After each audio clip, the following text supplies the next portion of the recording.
The inner critic is a protective part of us that believes harsh tone to be the best way to grab our attention and to keep us motivated and safe.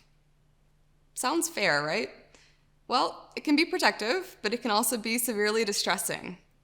The inner critic tends to be the loudest and most urgent when we're currently going through periods of high stress.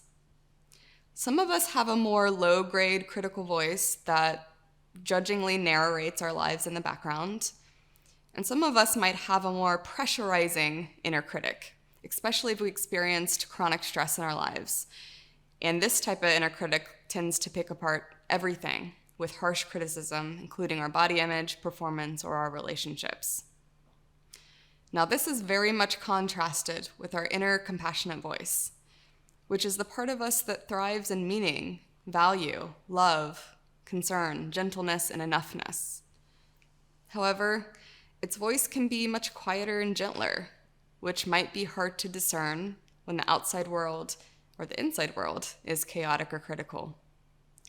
When the inner critic aims for perfection, the inner compassionate voice knows that perfection is not possible, but that you are still worthy in all that you do, no matter what. Does that type of belief sound familiar to you, or does it feel like a completely foreign experience? If they don't resonate, you're not alone.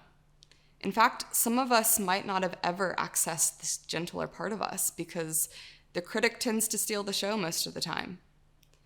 Yet your compassionate voice is still very much a part of you, just as much as the critical voice, and we must find a way to get behind the noise to access this gentler, deeper part.